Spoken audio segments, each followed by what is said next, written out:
have a story. The poster boy for this, for me, was a guy he was a marathon runner. Very healthy guy.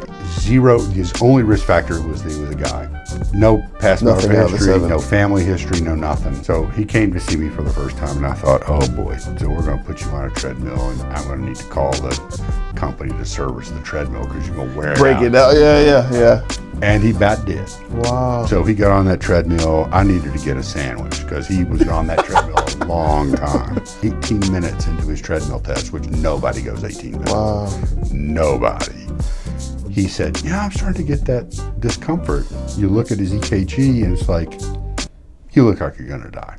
Wow. So we stopped this thing. I take him to do a heart catheterization. He needed bypass surgery. No risk factors. What? We call them risk factors, and that's what they are. They're not causes. You'd be surprised how often this phenomenon occurs. So many heart conditions that Americans struggle with. Congestive heart failure, coronary artery disease. In this Charlin Care Pods episode, Dr. Rick Ammar is going to go through the top 3 diseases that we see a lot in the healthcare industry. Let's go. That's awesome.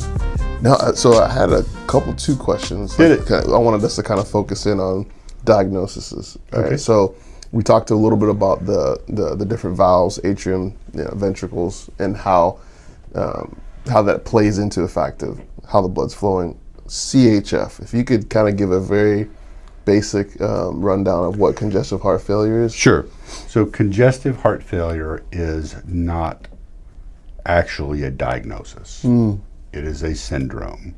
Nice. So it is the syndrome that is present when a person has accumulated extra fluid in their body. So that typically presents with shortness of breath. Sometimes your belly feels full, swelling in the legs, difficulty walking, you can't lay flat because you get short of breath. And your organs are actually relatively underperfused, so they can actually not function as well. That syndrome is most commonly present because the main pumping chamber of the heart, the left ventricle, is weak. It doesn't have to be that. So there's both the squeezing of the heart and the relaxation of the heart require energy. So the squeezing of the heart, traditionally people think congestive heart failure, they think that that's weak. Half of heart failure is not because of weak hearts. It's because the heart doesn't relax properly. Wow. So let's talk about how that could actually cause congestion and fluid. So if you blow up a latex balloon, you blow in, the balloon gets bigger. If you hook up a straw to a truck tire, you can blow until you're blue in the face, and the truck tire is not going to change. Right. So the latex balloon is compliant, and the truck tire is not. So if the heart is not compliant, it needs to fill up with blood in order to have something to pump. Yes, yeah. And if it requires more pressure to do so because it's stiff or non-compliant, then that pressure will actually back up into the lungs. Gotcha. So both Fluid, a weak heart and a stiff heart can cause heart failure. Wow. The weak heart, so if the body needs a certain amount of blood flow, and so the heart has a certain volume, it's going to pump out so many times a minute, 60, 80 times a minute, and it's got to, if the heart is weak and can only pump a certain percentage of the blood out with each heartbeat, one way it compensates for that is to get bigger. So there's more blood there, and that is take a small percentage, but it makes up for lost time and what can pump out that volume that the body needs. But that dilatation causes elevated pressures and backup of blood into the lungs and legs and all this. And as the kidneys get poorer blood flow because of heart failure, they will not filter as much fluid out, so you end up and that's actually survival mechanism. So if the kidneys think the blood flow is low, sort of, if you believe in an evolutionary thought process,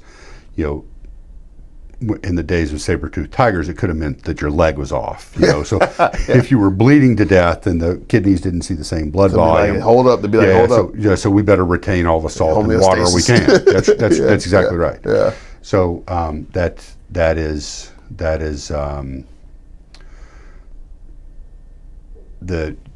so there's different things that happen as a result of the heart not functioning properly that cause fluid to build up in your lungs and your legs, and you to feel crummy, and tissues not to be well perfused. Wow.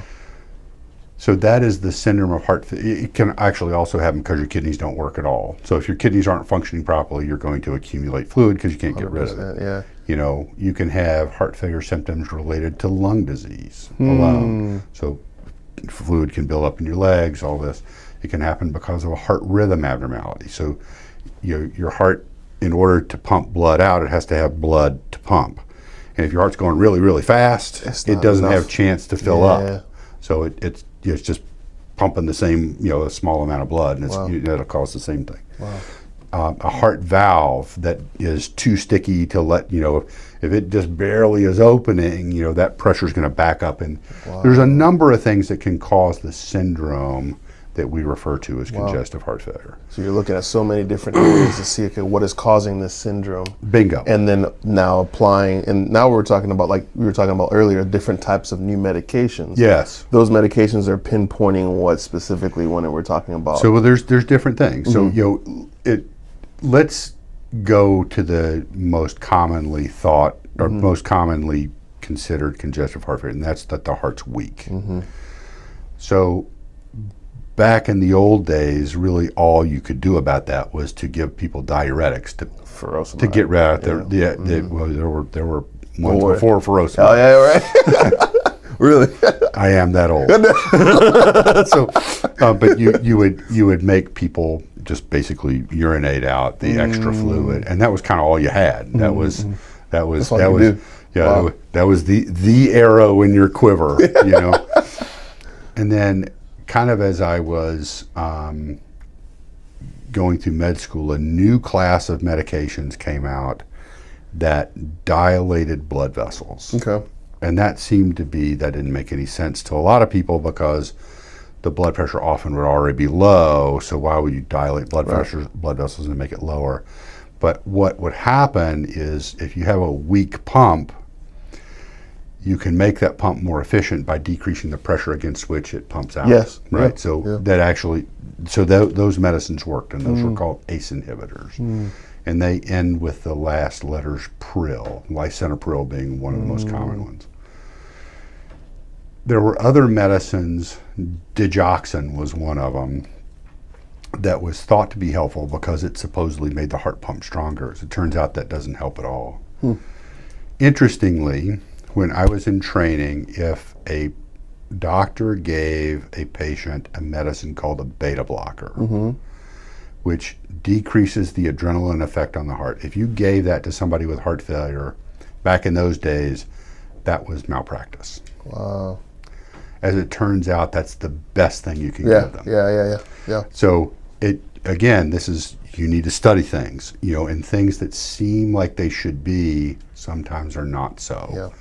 So you need to study them. And so beta blockers are one of the cornerstones of heart failure management. ACE inhibitor drugs were one of the cornerstones until fairly recently.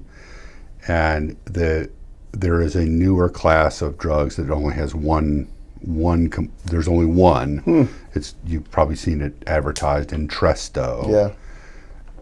It is clearly better than ACE inhibitors and angiotensin receptor. It has an angiotensin receptor antagonist in it, but that medicine clearly is a game changer. What's the makeup of it? It's got a cousin of the prils, called angiotensin receptor antagonist, the sartans. So it's got one of those, and the other one is I'm not going to pronounce it correctly, but there's another medicine that seems to be a game changer. It really, there's something else. Wow. The next thing, so I mentioned the term angiotensin, which is a hormone that your body makes in response to low blood pressure or the need to retain salt, called angiotensin, and that is a whole sort of cascade of hormones that are in your kidneys, and that makes you retain sodium and water and these kind of things. There's a blocker of that series of hormones called spironolactone. That is another one of the pillars, clearly a big deal. So that's 3 of the 4 pillars. The last one is a surprise. So there are legions of new diabetes medicines out there, and there's a lot. I couldn't even hope to manage diabetes anymore. But some of them have been found to cause weight loss. So Wegovy and Ozempic and these things are very, very people are very excited about them. All over the internet. But one of the other new diabetic medicines, it's called SGLT2 inhibitors. Or SGLT inhibitors. There's 3 of them: Jardiance, Farxiga, and Impefa, that are also, for some reason, fantastic heart failure medicines. Really? Yes. And in fact, the diabetes medicines are considered first line. Wow. And I will tell you that getting people on those 4 medicines, very often they can come off the diuretics. They don't even need them. Really? Interesting. It's insane. Seriously, I mean, a heart failure patient not needing furosemide, you're kidding me. Wow. Not just does it look like it treats their symptoms, but now their heart gets stronger. Stronger. And in a few months, you go back and look, and their heart's back to normal. Yeah. Man. So it's created a whole new class of patients that's recovered heart failure patients. Quicker, yeah. Recovered. So now we have to figure out, well, do you continue all these medicines? Do you need to? Which ones? Do you need them all? Do you take them forever? Can you cut the doses back? Wow. And that's pretty cool. That requires study. That's pretty cool. It is amazing. I didn't even know that. Wow. Well, this is congestive heart failure is the most common discharge diagnosis for the hospital. It's the most common reason why people end up back in the hospital. Yeah. So fixing heart failure, or at least making it better, is a big deal. Wow. And I do think this is super much a team approach. I mean, I think your home health services is enormous. Educating all of our nurses, dietitian, dietary things, endocrinologists, exercise, getting your medicines, getting follow-up, having somebody to call, because sometimes, when you're starting to get into trouble, if you have a professional looking at you and you say, you're getting in trouble, let's get you treated now. Quicker, then you prevent falling off the cliff and ended up in the hospital. Wow. Yeah. Yeah, this is some good Easter eggs just for me, if anything. This is really cool. It's huge. It's huge. Huge. This is, I'm hopeful that we will get to a point where there's different companies trying to sell remote patient monitoring. Yeah. I think the very best remote patient monitor is a nurse. 100%. So, remote patient. You say that one more time to the camera. Well, the best remote patient monitor is a nurse. Yeah, 100%. If you have a internet connected scale and an internet connected, oxygen sat monitor or blood pressure cuff, all that can be replaced 10 times better by a nurse who cares about you and can look at other things and That's Yeah. that's And now with AI trying to come in, it's these things have their place. I'm certain. true. They're certain of yeah, it. yeah. But There's no comparison. Yeah. no, Yeah. yeah, you have a well-trained, thoughtful, caring nurse that knows something about you. Dude, that's gold. That's awesome. That's gold. One more diagnosis. So that was really great because I think a lot of families, patients kind of needing to understand the syndrome of Yes, CHF. for sure. Next one is CAD. Right. Okay. So like, if you can break that down For sure. specifically. So the term coronary artery disease refers to cholesterol plaque, atherosclerosis, hardening of the arteries, whatever you want to call it. They're all the same thing. That occurs in the arteries that supply blood to the heart. So the heart is a muscle. Muscles need blood flow to be able to work. They need fuel and oxygen. They need, they need energy producing molecules and oxygen. So there's 3 big arteries that supply blood to the heart, and those 3 arteries are prone to accumulating cholesterol plaque. The risk factors for cholesterol plaque anywhere, but certainly in the heart, there's 7 things. So age over, say, 50 or 55. There's some thought that males are slightly at increased risk. I don't think that's really true. I think it's just as common. I think it is close to as common in women. But so age, sex, high blood pressure, high cholesterol, diabetes, family history, smoking history. All 7. Yeah. Yeah, so there's 7. So some of those things can be modified. Some of those things can't be modified. So we modify the ones we can modify. We call them risk factors because they're not causes. So everybody knows the 90-year-old smoking, drinking guy who has eaten poorly and never exercises. And he's doing great. He's doing great. Glass of whiskey 90. every day. Right. I'm like, what? We all know that guy. And we all know the guy who keeled over dead at age 43. Yeah. And it was healthy, isn't it? Yeah, that's right. So I have a story. The poster boy for this, for me, was a guy he was a marathon runner. In fact, he worked for the Olympic Committee. So and at the time I met him, he was the NCAA clearinghouse. Oh, wow. So people wanting to play sports in the NCAA, it was him. Wow. he was the clearinghouse. Wow. So he was very healthy guy. His only risk factor was that he was a guy. No past medical history, no family history, no nothing. He came to my attention because he was running a marathon, and at mile 17 or something, started having discomfort in his chest. So he came to see me for the first time, and I thought, oh boy, so we're going to put you on a treadmill, and I'm going to need to call the company to service the treadmill because you're going to wear it out. Break it out. Yeah. And he about did. Wow. So he got on that treadmill. I needed to get a sandwich because he was on that treadmill a long time. He was trying to wear my treadmill out. But sure enough, on, about 18 minutes into his treadmill test, which nobody goes 18 minutes. Wow. Nobody. He said, I'm starting to get that discomfort.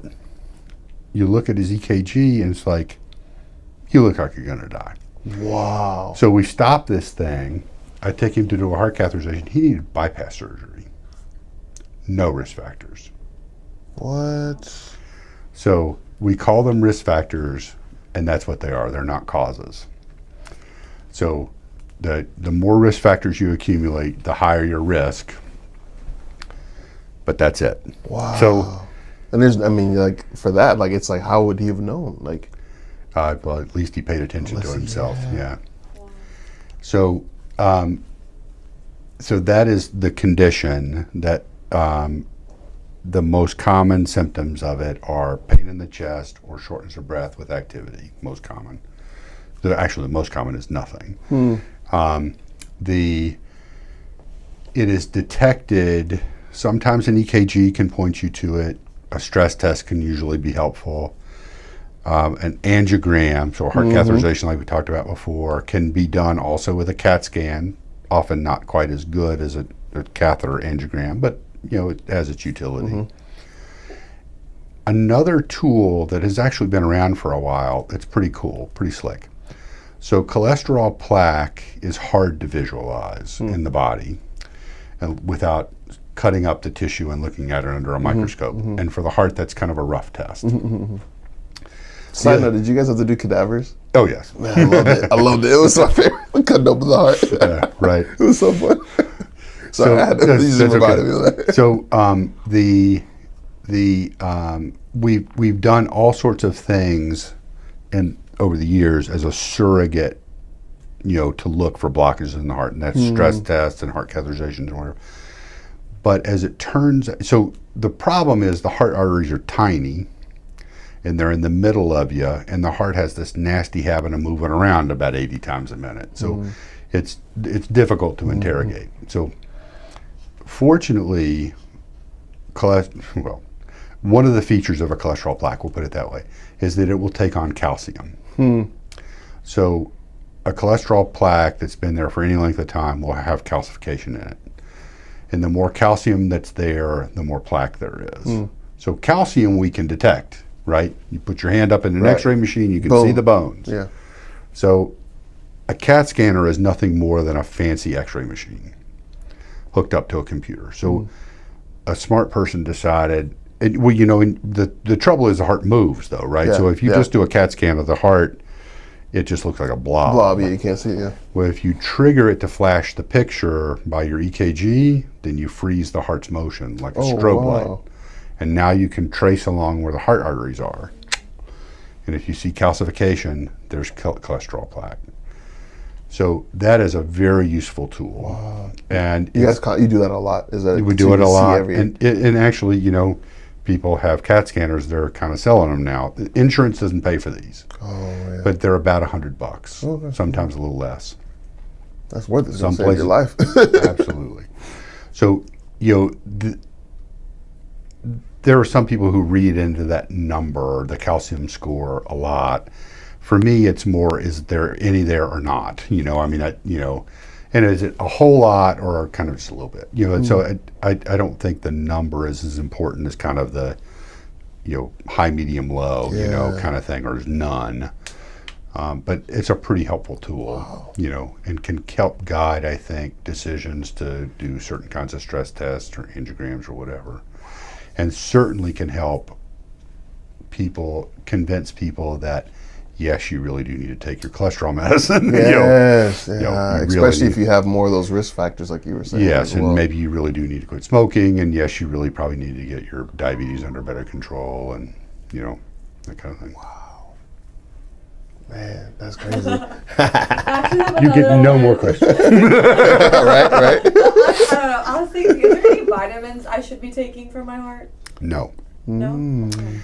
So this, there have been times in the past where, vitamins were thought, different vitamins, antioxidants were thought to be a good thing. So they have really kind of honestly been disproven as helpful. The one vitamin that has some utility is niacin, because it does alter the cholesterol values and actually does help outcomes, probably more so than any.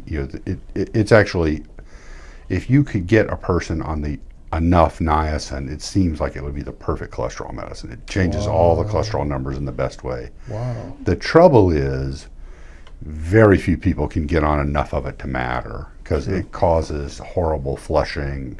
It's like a hot flash. And there's different ways to mitigate that, but truly, we have statin drugs. That's the juice. Yeah, because I see like a whole thing on social media. It's like, you need to take this vitamin, and I'm like, what vitamins do I need to take? Yeah, fish oil is also a reasonable supplement to take, again, but if you need a cholesterol medicine, take one. And the statin drugs are the most vilified and studied medicines in the history of medicines. There's not 10,000 patients in trials about statins. There's hundreds of millions of patients in trials about statins. They have been scrutinized more than any other drugs. Wow.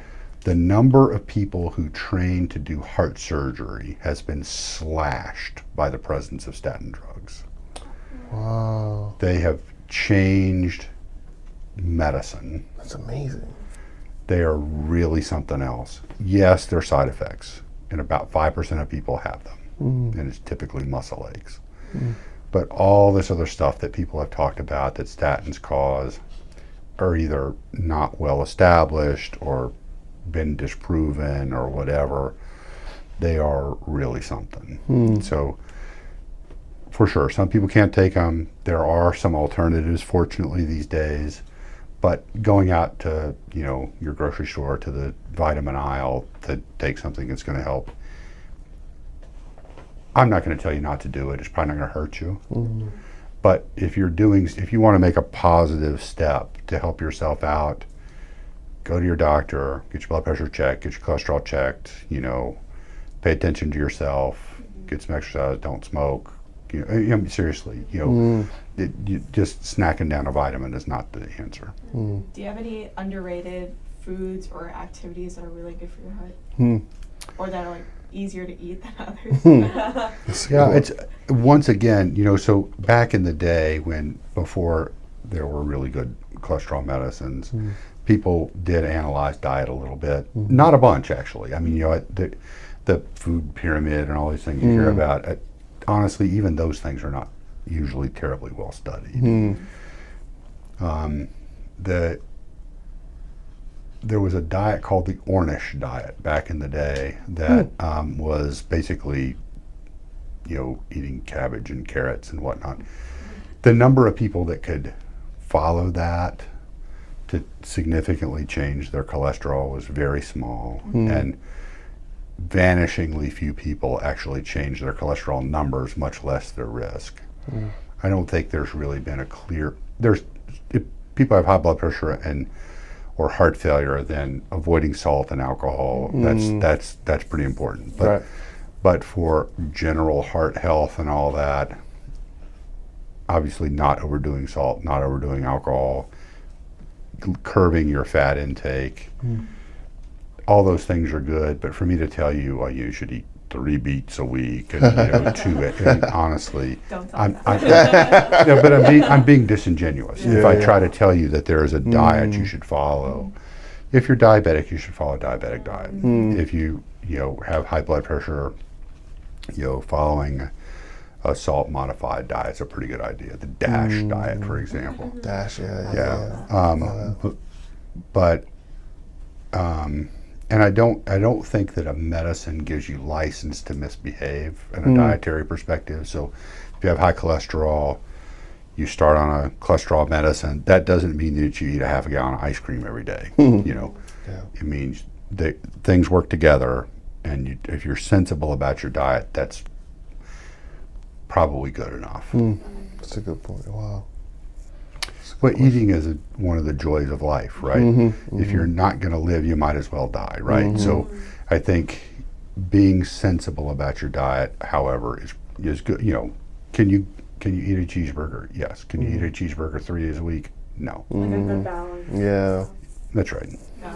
Yeah. If you're going to go get pizza with your family, order a salad, have 1 piece of pizza rather than 3 pieces of pizza.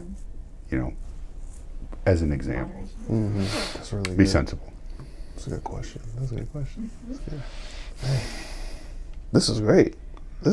Any other thoughts regarding different diagnoses for the heart that you've kind of seen just in your experience? We could do this till next Thursday. I mean, that'd be very easy to do. Yeah. Without sleeping or anything. But I nothing in particular, unless you feel like there's something. Yeah, those are the big ones. Okay. I think those are the big ones that we like, and you see that we see also a lot. For sure. Because those 2 main ones, a lot of questions with families on those specific ones. For sure. Right, and then how do you make sure as not just the family, but I think a lot of times it's it takes a village, right? It's the patient and the daughter and the son and the, right, everyone kind of coming together and saying, sure. like, how can we help? And I think that's the biggest thing. So For sure. Yeah. For sure. Awesome. Good. This was good. Good. Man, thank you so much. Of course. Yeah, my pleasure. Is there any way that people can reach you? What is the best way for, if anyone is in the Dallas Metroplex, what are some best Sure. ways to- So heartplace.com is is a place where you can get all of our phone numbers and whatnot. Cool. That's the first place to look for sure. My office is in Richardson, on Renner Road, so that's the place where you find me particularly. Cool. But I actually have dozens of really good partners, and I feel like we're pretty evidence-based and patient-centric, and I think we're pretty. I don't think that I'm unique in Heartplace. You know what I mean? Yeah. So I think there are plenty of good people to see, if you need it in our group. Awesome. Well, thank you so much. Appreciate you hanging out with us. We'll do this Oh, again. Pleasure. Awesome. We'll see you guys. Sweet. Thank you for watching this episode of Charlin Care Pods. You can find Dr. Rick Ammar at www.heartplace.com and search Rick Ammar. Thank you so much. See you guys soon. Don't forget to like and subscribe.